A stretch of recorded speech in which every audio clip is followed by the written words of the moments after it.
and someone asks you a simple question. So, what are you doing for your birthday? And instead of excitement, instead of plans, instead of that expected smile, you pause for a second and say, nothing, it's just another day.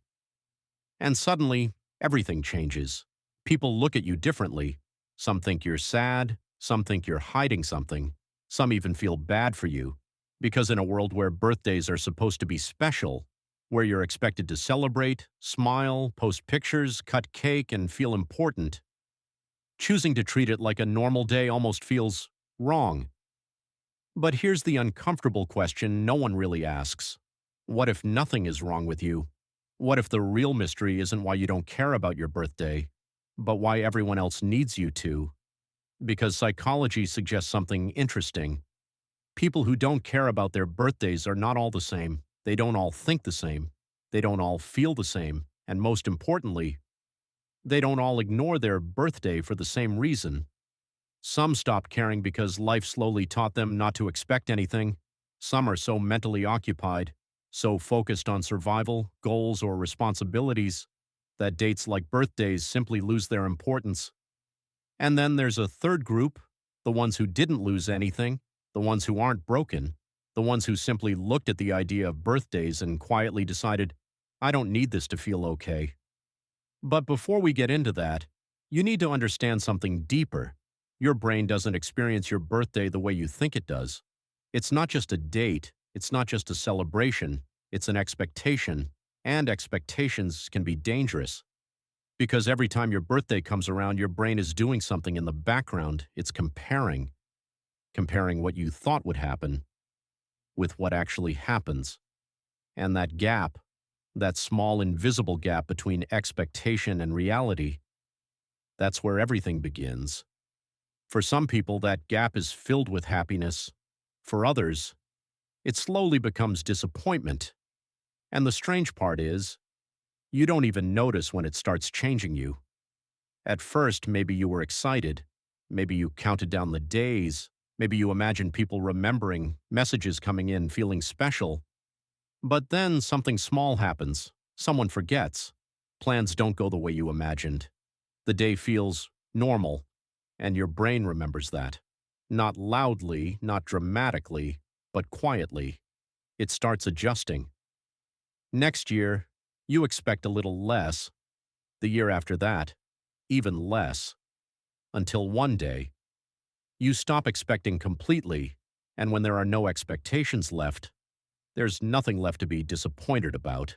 So you say, it's just another day.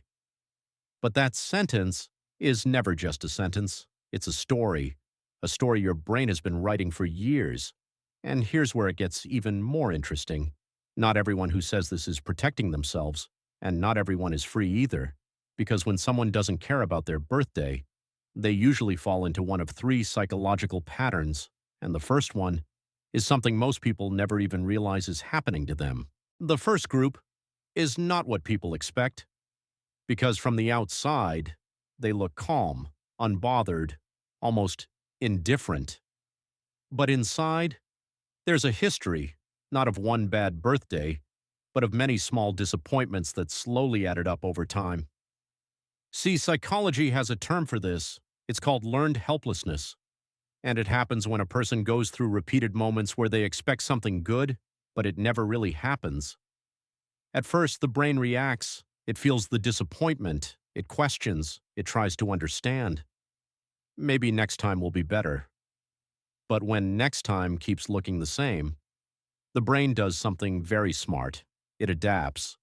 Not by fixing the situation, but by lowering the expectation. Because expecting less hurts less. Let me show you how this starts. Imagine a child. It's their birthday. They've been waiting for weeks. They told their friends at school. They imagine the cake, the candles, the attention, that one day where they feel seen. But then, the day comes, and it's quieter than expected. Maybe fewer people showed up. Maybe someone important forgot. Maybe the moment just didn't feel the way they imagined. And the child doesn't complain. They don't make a scene. They just adjust. Next year, they expect a little less.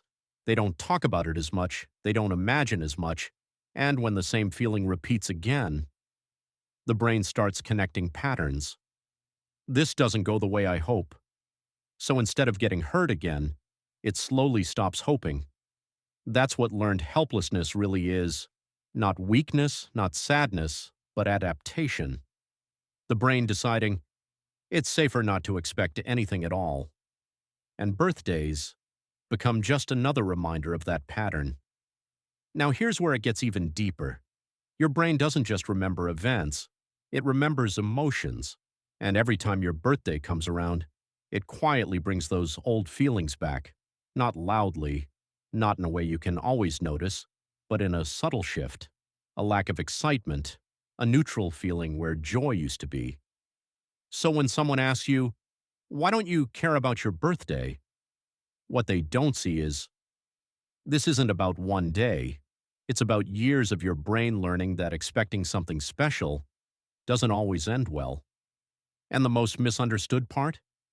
People think this makes you cold, but it doesn't. It makes you careful. Careful with expectations, careful with emotions, careful with hope. Because at some point, you realize something